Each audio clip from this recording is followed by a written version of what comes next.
Yes, today's guest is more in demand than a hairdresser. It's Simon Murray. Simon has played for Arbroath, Dundee United, Hibs, Dundee, and Bidvest Vits. Have I said that right, Simon? Yeah, Bidvest Uh, Vits. Yep. yeah, he's currently a free agent and he's been chased by a whole host of clubs. Simon, how are you? Good, thanks. I'm definitely one of these guys that's needing a haircut, that's for sure. Um, Looking I'm good, mate. six. Oh, thanks. Yeah, not sure about the hair. There's a lot of it. It's growing fastly. First But question, Simon, is really daft. Are you missing football?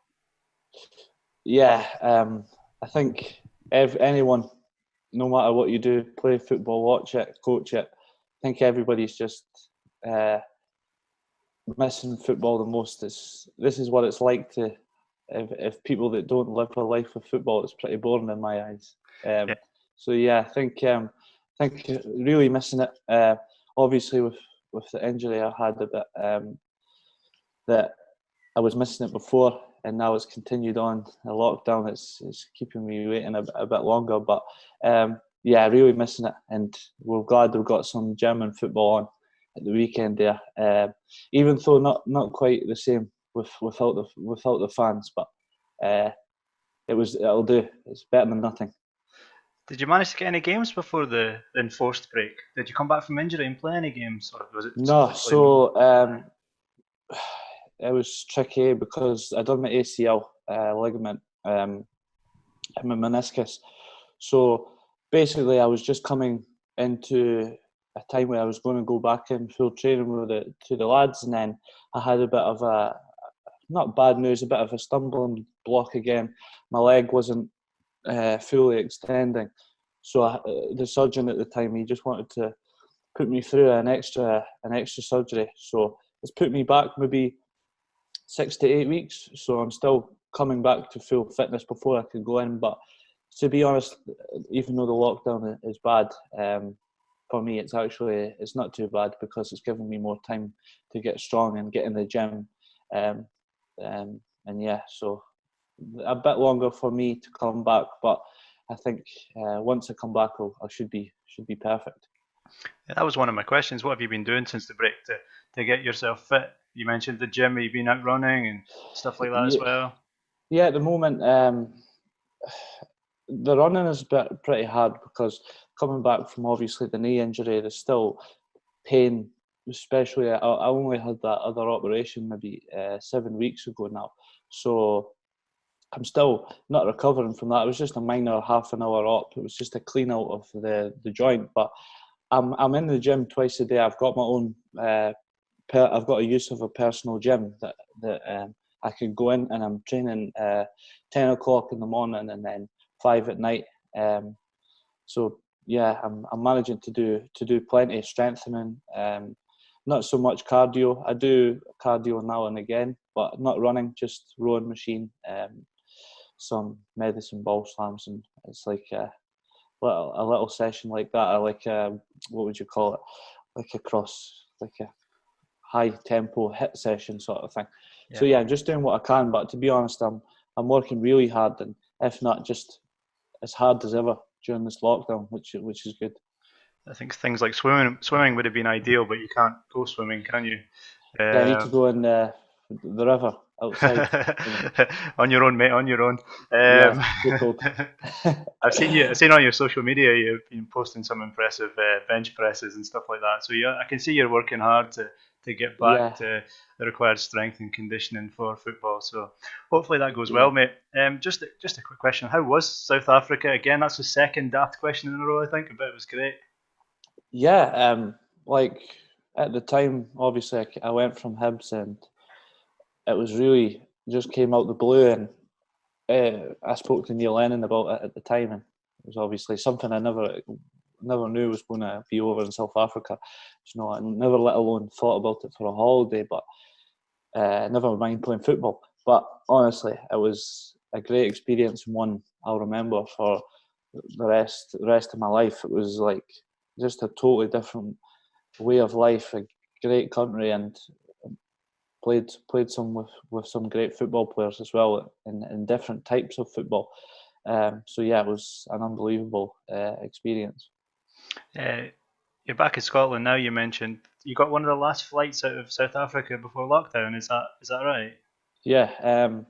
So what happened was my mum was actually, she was over on holiday at the time, and obviously the lockdown and well, the virus started getting like snowballing effect. Every day it would become more and more serious. And my mum and my stepdad were on holiday, and they were kind of in holiday mode. They were away doing safaris and doing whatever else, and they weren't too bothered. But we were seeing the stuff, thinking, "Geez, we're going to need to go." We weren't actually meant to be coming back until a month after we actually went, and my mum's flight was meant to be on the Sunday, and they said, "Look, if you don't leave by the Thursday, you'll be staying here." So we thought we didn't. Luckily, we did come home because somebody's phone's going off. Rude. Right. Luckily, we did come home, or we would be still out there. And really, for my rehabilitation, it wouldn't be good. So yeah, it was quite like, obviously I have a young family as well, so for us to be stuck out there, not able to train, not knowing when we're coming back would have been an absolute nightmare. But thankfully we got on the second last flight, which was great. Yeah, that's a great story. But I tell you what, not many Scottish players head over to South Africa, so fair play to you. Yeah, thanks. Was there differences in the dressing room and things like that Um, compared to here? Or was it just banter? yeah, do you know what? They say football is the language of everyone. Do you know what I mean? And people understand when it comes to football. We're all there working hard, but we want to enjoy it at the same time. So the guys, yeah, there was a lot of differences. The language barrier wasn't a problem. They could speak amazing English, better than some of my Scottish friends, Scottish teammates. But they did have their own language. There's 13 languages in South Wow. Africa. But yeah, they were quite religious, I would say. So there was a lot of praying before games, before every training session, before pre-match meals, stuff like that. They didn't ask you to pray, but if you weren't religious, but if you just joined the huddle, it was kind of a sign of getting together as a team and just wishing like team the best. I did learn a lot from their team camaraderie, like togetherness, a lot more than what I've experienced in Scotland before. Football can be quite a tough environment to be in when you're a striker and you're playing, and there's a striker on the bench who might not admit it, but they might want you to not play well. They might want the team to get beat so they could come in. It's not everybody is like that, but there is a lot of that. And I'm not saying the teams I've been in have been like that, but there has been a few occasions you wonder if teammates are actually, wanting the best for you, or are they wanting to be in your position. I've been like that to teammates as well, but never in the fact I would want my team to lose. It's just the fact I'd want to be in the team. But you have to prove yourself, I suppose, to get ahead of whoever you're playing against. But over there, it was when I scored my first goal, the striker. So I went over there a bit later in pre-season, so I basically joined at the end of pre-season there, so never knew many. Well, I was new to the team, new to the style of football, the temperature. So the coach just said, "I want to kind of ease you in," and so it took me about maybe like a month and a half to then start my first game. And unfortunately, but not really unfortunate, at the time the team had went on eight games in a row they'd won, so we were top of the league. So obviously great for the team, but I wanted to get in there and get playing myself. And then we got beat one game, the ninth game, and then he threw me in. And I'd never seen teammates when I scored. My own striker that had been dropped was the first person to come up and celebrate. So the team, it was good. I learnt a lot there. So Brilliant. Tell you what, for any kid watching, listening to you right now, it just sounds like if you work hard in football, do your best, try your best, might get you places like that, new life experiences and things like that money can't buy. So absolutely brilliant, Simon. yeah, yeah, Let's rewind, definitely. mate, to how you got started in football. Let's give some inspiration to the kids about how you got started. Did you play for boys' clubs in Dundee when you were younger? Yeah, so I started my first boys' clubs. Obviously, my dad was a professional footballer. I was just obviously wanted to follow in his footsteps. His football career was over, basically. Well, it was over by the time I never got to see him play and stuff like that. He had a few bad injuries, and back in the day, kind of just you didn't come back from the injury I'd got. Now I wouldn't had the technology back then to get on from that injury. So just we'd always play in the garden. He built a football pitch around the side. Well, last turf one, it was unbelievable. So he used to be out there every night, and really, there wasn't so much like, I don't think, what you guys are doing with it, the young kids and the soccer, like the football classes at that age. It was more, we would go to the Dick McTaggart Centre, and it was just like little games. It wasn't as much as what they know now, which is amazing. So yeah, then my dad started he ran Dundee United Social Club. Him and his friend Charlie, whose son Mark started, he was also in the same team. So I met lots of my good friends through there, and we had a really good team at that age. I was 7 playing under 9s, and just like any boy, play football every night until your mum told you to come inside. Do you know what I mean? And you just love football, but you still love it now. But when you're a kid, you've got no fear, playing with no fear. So yeah, just loved it. Boys Club, United Social, I played for. Then I went on to Celtic Boys, who was a really good team. And yeah, just Celtic Boys, Fairmuir, D Club, Dundee United Social, play for them all. Jesus, Simon. They're all headhunting me. Get hauled up before the authorities for that these days. Yeah, definitely. That's really interesting here. See, when you were out every night, was it with your mates, or would you ever go into the AstroTurf that your dad made for you and practice on your own? Was it both? What kind of stuff did you do? Yeah, I was a bit of both. To be fair, like my mates, like I grew up around here. We had a cul-de-sac of houses, and there was a big field down a block in the bottom. My mate had the 2 plastic goals, and we were out there. And you finished school at 3:30. You were out there after tea at 4:30, and you didn't come in until my mum put the light on at the top of the street, and that was the signal. And still, sometimes I would ignore it and keep on playing. There was no really computer games back then. You know, there was, but I wasn't interested. Like there was maybe, I think it was a Sega, I think, back then, or whatever Showing it your was. age now, mate. Showing your age. Yeah, getting old.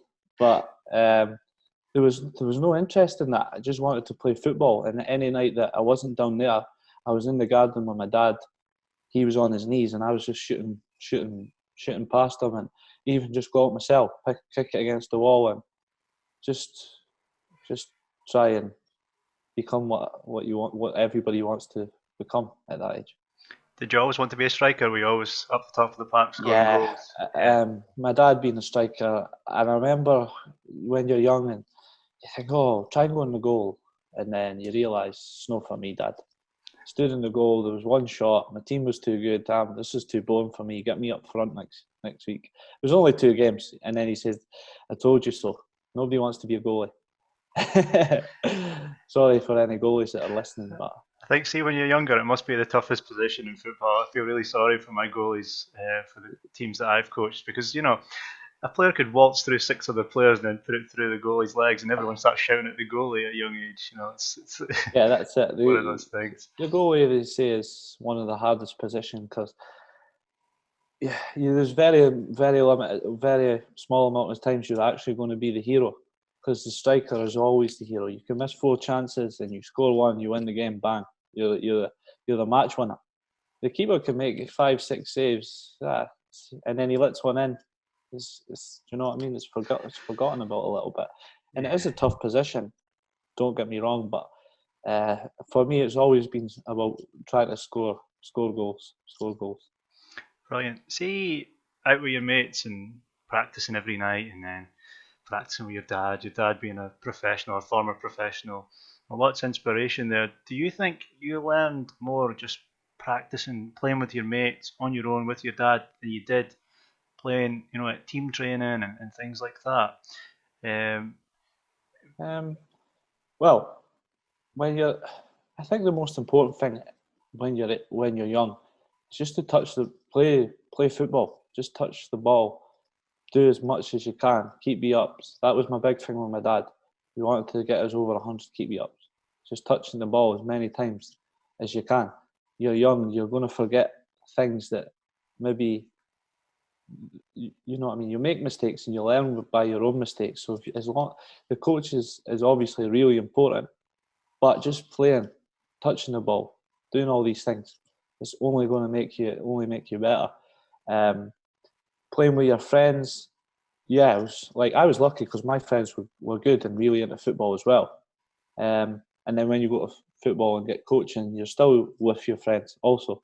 So yeah, a bit of both. I think at a certain age, maybe just playing as much as you can with your friends, with your dad, with your brothers, with your teammates can all only put you in a good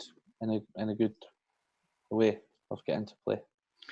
yeah, I always say that, one of the best things you can do when you're younger, and I didn't do it, that's why I'm sitting here and you're sitting there, is just get a ball and go to a wall, start passing that ball off the wall and reading the flight of it coming back and working your touch and things like that, and keep you ups as well. Control, Yeah, balance, coordination, strengthening both feet.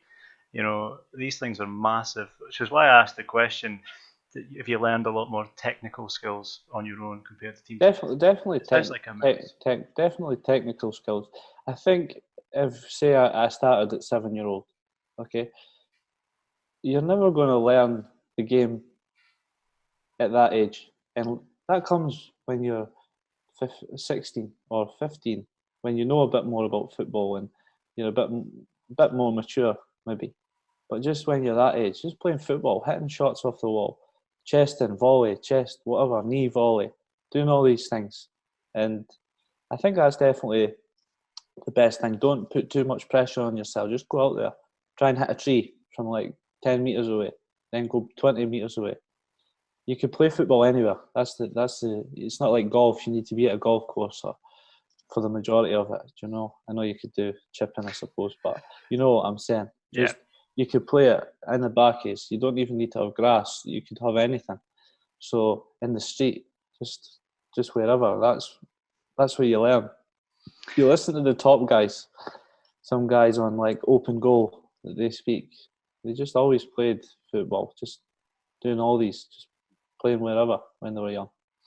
Yeah, I think the amount you play and touch the ball has a massive impact on how good you are technically. I mean, I've received hundreds of clips during this lockdown period from kids making up their own drills and doing little things like one kid hung a tire from a tree and kicked the ball Oh, through the really? tire, stuff like that. It's amazing, absolutely amazing. Amazing. And that's I would, inventiveness and imagination that coaches will definitely not bring to a training session. So, yeah, it's been really interesting. It's opened my eyes to a lot of things this lockdown yeah, period, what kids want to do in training compared to what the adults want them to do.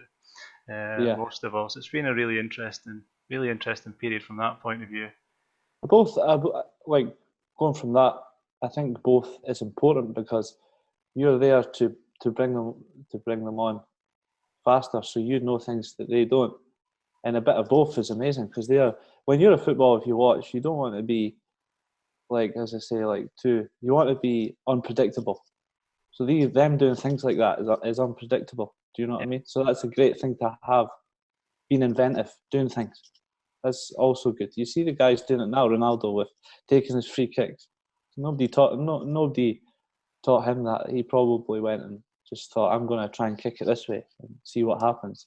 That's how you become. You feel the ball. You get a feel for it, yeah, as well as maybe when your coaches tell you, "Oh, if you're coming for a pass, look over your shoulder." Now a young guy wouldn't know that, so that's part of how the coaching will then bring him on.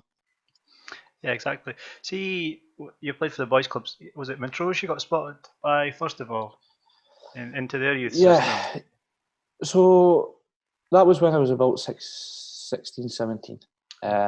So yeah, I had boys clubs, and then I was took on from Dundee United.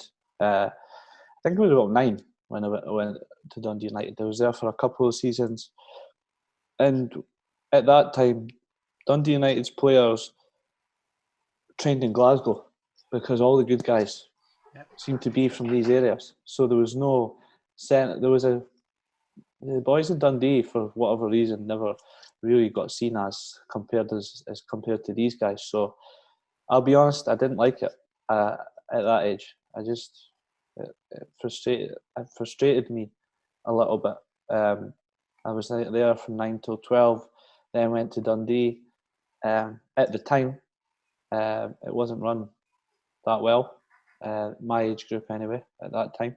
So after that, I kind of I said to my dad I didn't want to do it. I didn't want to play football for whatever reason. And he was like, "You're being silly, blah blah blah.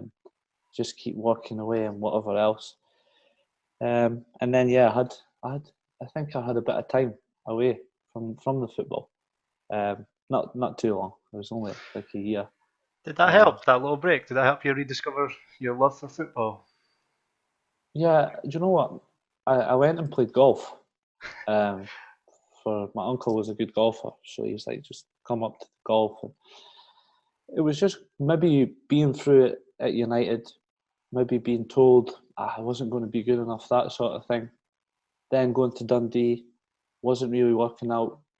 Then maybe I kind of lost my way a little bit, and I lost interest because the stuff that I'd maybe been through, because I wasn't either getting played at Dundee United, I wasn't enjoying it, having to travel when everyone complained they thought this, that and the next thing. And I think going away for a year, luckily, maybe it done me good. Just came back and I think it did do me some good. Even though I still loved football, I just kind of fell away from it for whatever reason. Some people might go through that in their life with certain things. And at that time, just with the football, went off it for a bit. And maybe it did make me rediscover my love for it. How maybe that 1 year later, when I wasn't any good at golf. You're trying. See, did you have to travel to Glasgow for United training then? So what actually happened? The Dundee guys trained to Dundee. There was some training here. There was some training there. Right. You wanted extra sessions, we had to go through to Glasgow. It was a bit of a mess at the time. I don't think the youth setups are definitely not what they are now.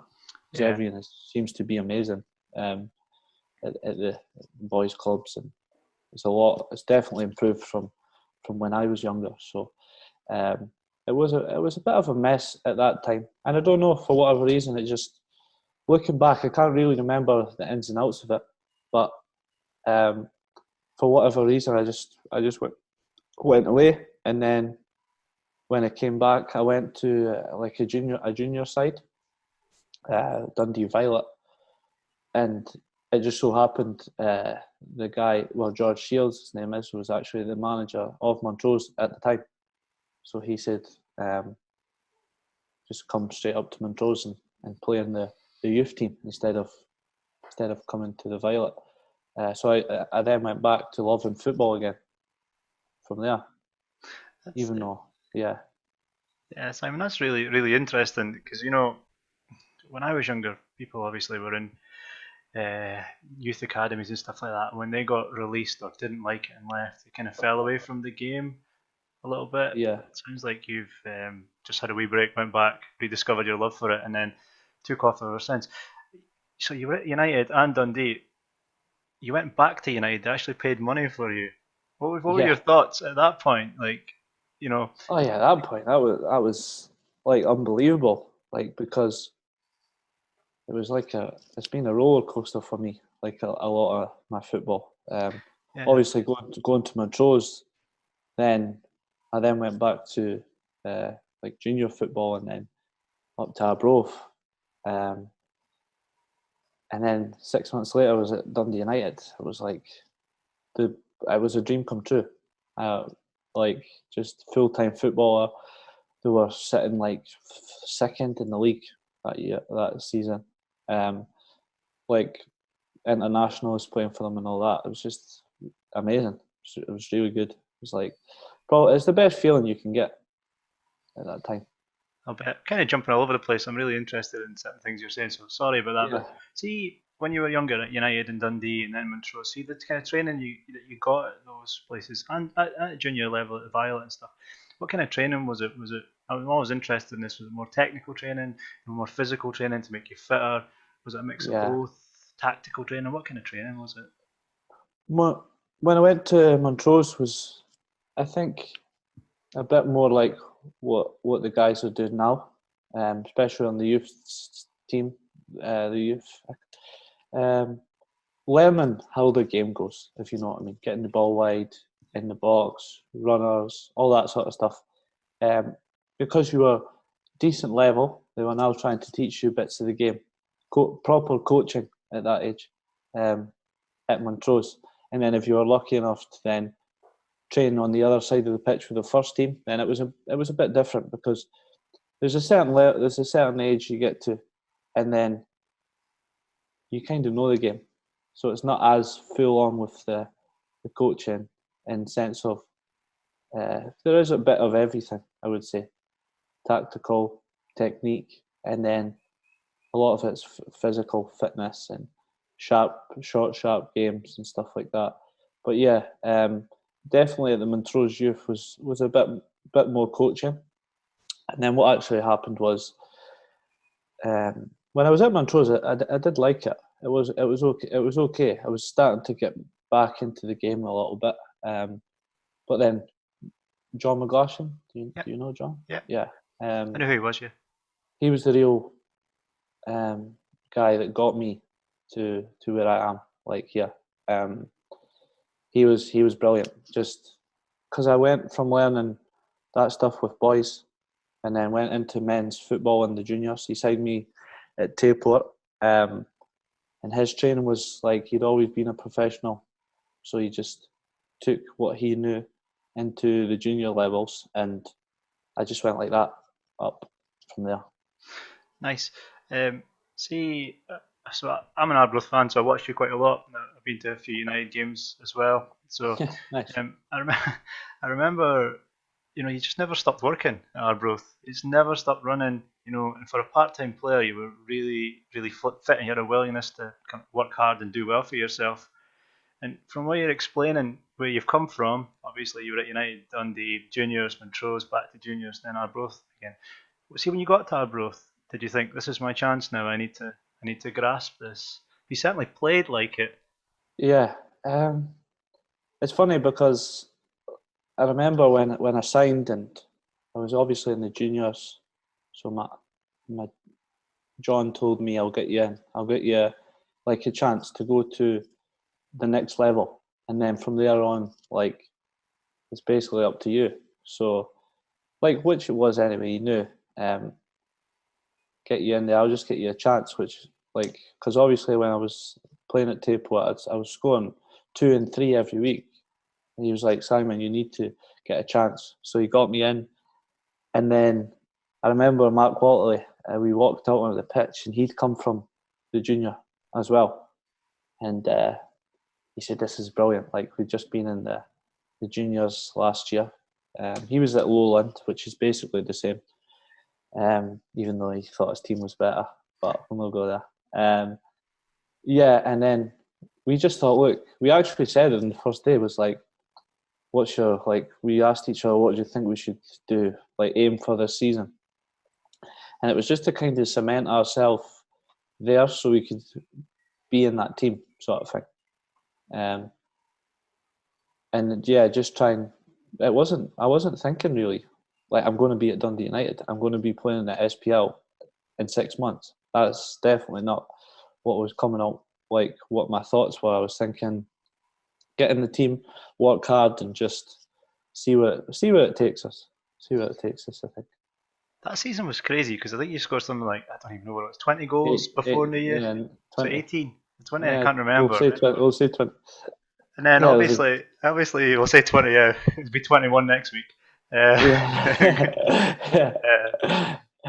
So obviously, then United signed you, paid money for you. Did you go training with them straight away, full time, when they Yeah, bought you? Because you so were obviously it was, loaned back to Arbroath. I remember it was, that. it was really hard because I'd come from like working um, as a plumber. I was a fully qualified plumber, um, and then I was training at night twice a week, like I done with my junior football, Tuesday and a Thursday, whatever. Um, and my body was used to that because I'd been doing that for like 3-4 years now. Um, and then what happened was United signed me, and I've went from double sessions some days, like Monday and Wednesday. So training Monday, Tuesday, uh, off Wednesday, train Thursday, Friday. So you would do football session every day you were in, and a gym session. And because my physique was was quite small then, they said like we need to work extra hard to try and get you up. And that took my performances at Arbroath when the second half of the season came, because I said to the gaffer, I said, look, I'm training. He said to me, Simon, don't train like what you train all the time when you go to Dundee United, because you won't manage. And I said, well, looking from my selfish point of view, Dundee United is my team now. Even though I wanted to do great for Arbroath, but I needed to look and long term. I couldn't go there and just Jackie McNamara think, oh, this guy isn't really that interested, when I should be coming in there working hard every day. But then my manager at Arbroath was telling me just take the foot off the gas. He actually told me to speak to like Jackie and say, can I have a couple of days like here and there, just not doing much? And I couldn't say that.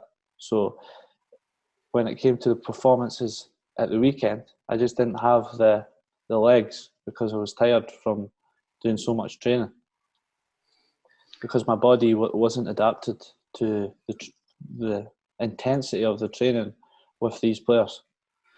I was going to ask that. Did you train 100% every single session? Did you train like it was a game, like you were playing um, Um, when you yeah, joined like United and Arbroath? when you get to that, there's no mucking about, because these guys that you're playing with, a lot of them will not like, they won't.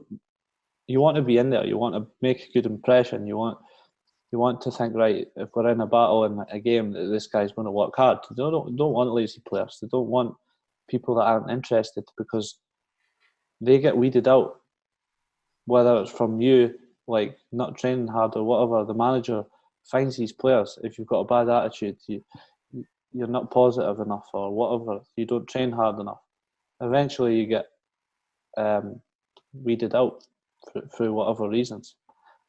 And I didn't want to be one of them Was that the players. biggest step up then, Simon? The intensity, to do it multiple times a week and not twice a week at training and once at the weekend. Was that the biggest step up for you and why you felt tired? Yeah, because I think as well, yeah, that was definitely the how it was. Like, it was obviously tough going from two to two to like, I suppose it's only really four, but the weights and the training was different. It was, you were training during the day, though the sessions were a bit longer. Like when I was at Arbroath, they would do a hard session on the Tuesday, but your session on the Thursday would be pretty easy because it was a couple of days away from the game. It was like a lot, maybe five-a-side, short, sharp, bit of crossing and finishing. Your work was done on the Tuesday, whereas going into full time, if you didn't play on the Saturday, which I didn't because I was on loan, the Monday was hard. The Tuesday was the hardest day. You got a rest day on the Wednesday, and then it eased down Thursday and Friday. But you also had two gym sessions on the afternoons of the Monday and the Tuesday, or the Tuesday and the Thursday, whatever one it was. So along with other stuff you were doing by yourself. Yeah, because just going back to my work with the kids, and they say I want to be like Messi, I want to be like Ronaldo, and without trying to be an old grumpy person, I'm like they work really hard and to get where they are, and they continue to work hard every single day. And from what you're saying, even at SPL level, etc., you still got to work really hard. You still got to put in 100% every day, and that's a huge, huge, huge skill that you require to make it as a Yeah. professional.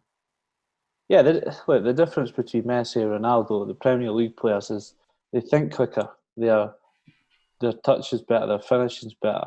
Yeah. But you can make a living, and a good living, and play at a good level in Scotland if you are working hard and you are physically fit and you're physically strong. The football is obviously important, but you can get to a certain level with working hard and your strength being high, just your fitness, your overall fitness and your physique, so as to say. You can definitely get places. Yeah, we always say to the kids, mistakes are fine, mistakes are great. Just go and work hard and learn from them. I think that's a really, really valuable, not just football lesson, but life lesson as well. You're not going to get anywhere in life unless you really, really work hard for it. So that's great. Definitely. So,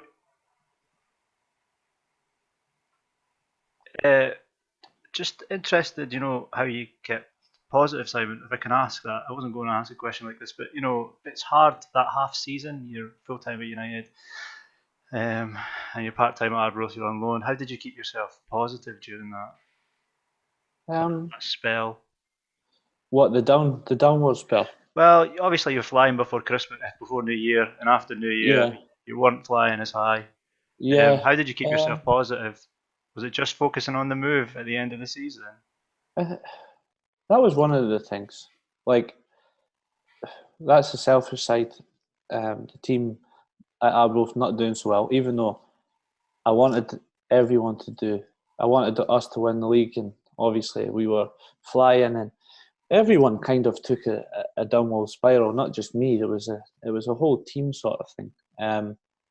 But the positives I would definitely take is, one, I had a good manager at Dundee United, Jackie, who would pull me after the weekend and say, look, we understand that the body's changing, you're doing different things. He would say, from a United manager's point of view, that their focus now isn't on me scoring for Arbroath. Their focus is on me getting ready for the next level, trying to build for me to be a Premier League player. So that was that's where I took confidence from, that they believed in me. Whether I'd went and scored 3 for Arbroath every weekend or I wasn't doing so well, but they knew the reasons. They knew behind the scenes that I was obviously adapting. The body was adapting to this the new way of me training. Yeah, that's great. I think that's where coaches, managers come in, isn't it? Keep you confident. Keep you on the right path and keep you motivated. That's their main job, I think. Make you happy, make it fun. But on the other side of that, I have a positive one at Dundee United, but the not so positive one at Arbroath, saying, you've chucked it since, you know what I mean? You've chucked it since you went to Dundee United,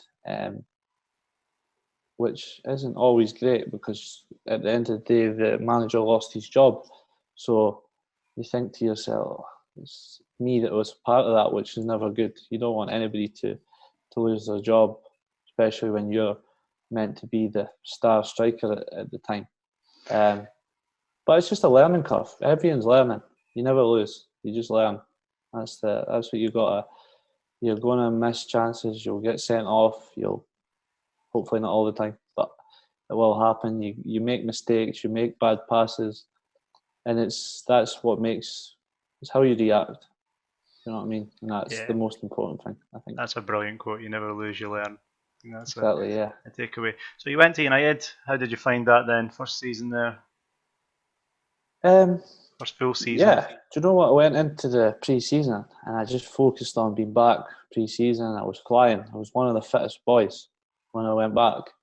Still remember it was tough, but I was fit. And Jackie said to me, we never expected to. We had 4 strikers at the time. I think Billy Mackay was there. I think it was Henry Ania. Anyway, out of the 4, I was always going to be the 4th choice striker. And they said after the pre-season that they didn't expect me to even be in. I moved up to 3rd choice behind 2, which I wasn't happy being 3rd choice, but I was in a Premier League team. The league before I was in League 2. We went to Holland and I ended up doing well in pre-season, and they said, right, you're doing better than what we thought at this stage. So that was good. And and on that season, as the season we got relegated, I ended up nearly our top goal scorer, and I only played 9 games. Like I scored like 7. It was all towards the end of the season. I just never. I think at the time Dundee United was still is a big club, and because I'd just come from League Two in Scotland, there wasn't. I hadn't been there and done it, as to say, in that top Premier League. So the managers were panicking because do we trust this young guy that's not been at this level yet, or do we try and bring in a guy on bigger money? And I still to this day think I had actually quite a good season considering we got relegated and never played that. I never played that much, but in the games I did play, like I scored. Billy Mackay was sick. I came in and started. My first game was against Celtic, and I scored. You know what I mean? So I felt I could have got given a bigger chance when Mixu came in, but he decided to go down a different route, which is football at the end of the day. You just need to focus and get back. Keep on in your mind what you think. Yeah, I watched you quite a lot in that season at United as well. It's just like watching the same player, 100% work effort and hard work, and always chasing lost causes and things like that. And as the season progressed, you heard more and more United fans saying, "Why is Simon Murray not getting more of a chance?" Yeah, So I think they were as mystified as you at times, especially when some of the other strikers weren't scoring. Um, See, as the season progressed, the team started struggling yeah, quite a lot. Was it hard to keep that up? You were chasing lost causes, and you could see, well, I could see anyway, this is just a personal opinion, that others weren't. They'd sort yeah. of just given up on a few things. Was that hard for you to then keep going? How did you keep yourself positive again in that kind of situation? Um, yeah. It's just like anything in life. If you have teammates or what, you can only control yourself. So if you can give 100%, you'll stay. If somebody doesn't, eventually they'll weed it out, and for whatever reason, it's you can't control everyone at the end of the day, and you can just give your own personal 100%. We had some great team experienced players: John Rankin, Sean Dillon, Paul Dixon, always Paul Payton, always give 100%. And look at the careers that these boys have had. Probably not through any sort of high level ability.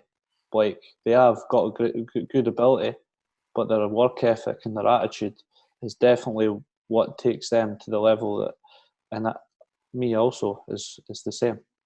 That attitude and that determination, that willingness to train and try and better yourself and win can only do you can only do you good. Yeah, obviously that season ended in a bit of disappointment, and then into the championship season. I thought you were a really important player that season. The season totally turned in the playoffs when you should have Yeah, had a penalty and you got sent yeah, off. yeah. It was It's the gutting. clearest penalty you'll ever see. Yeah, Amazing yeah, decision. Um, how do you think that season went for you in terms of yeah. a learning experience and things like that? Because you hadn't played at that level again. Yeah, do you know what? For me, the relegation thing was obviously. I I I do obviously would never. I would go back and change it if I could, but I don't feel as if I let anybody down because of the way that I tried to tried to apply myself.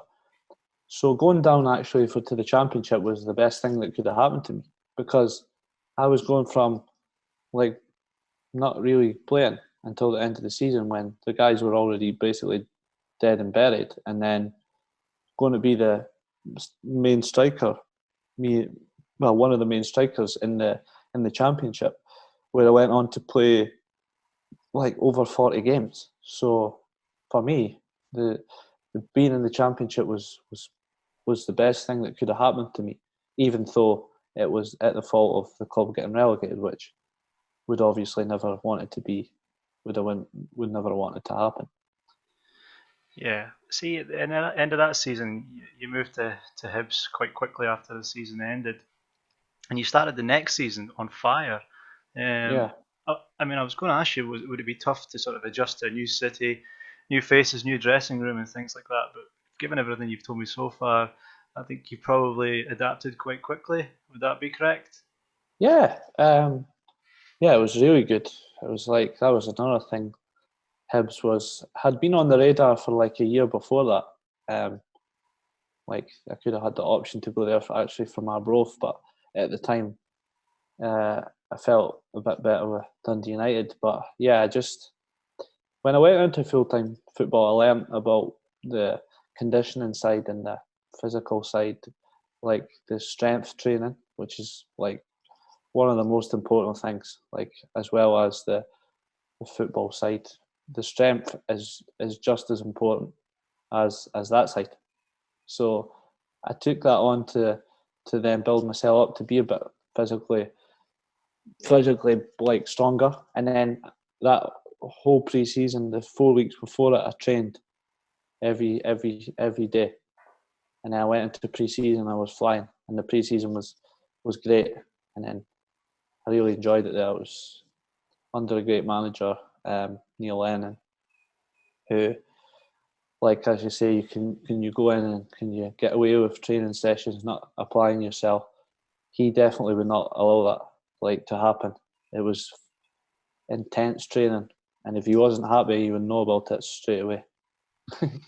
Yeah, you were only there a short while, but that's a big personality and a big name to work under. Did you learn a lot from him in that short period? Yeah, I wouldn't say he was like he wasn't the most uh, tactically. He wasn't too over like on the tactics as much as what you would think. He was all about yeah, he done parts like we would watch teams and he'd say, right, we want to do this, this, that, and the next thing. But he felt like your seasoned professional football players, he just needs to get us up to that level where we could just do it every week. And he thought that we had a good enough team that we didn't need to really worry about too many teams in that league. And if we played the way that we played, we would do well. And he was right. Like we had a really good season, even though I was only there for six or 7 months. It was, but um, yeah, it just that's the way you want it to be. Just get everyone as fit as possible, and the rest like will look after itself. Great stuff. And then back to Dundee. You enjoyed moving city so much, you went back to Dundee Yeah, on yeah, loan this time, and then out to South Africa. How did the South Africa move come about? yeah. I just went back to Hibs after Dundee and having quite a nice like good loan spell playing. Uh, and the opportunity just came about through an agent, and obviously the offer and stuff was good for me to go there. Um, and I just said to like Neil, like the gaffer at the time, this is like the sort of salary and which comes into it when you're older and you're looking to have kids. Um, and he just says, look, I'm not going to hold you back because at the time Hibs couldn't pay that money.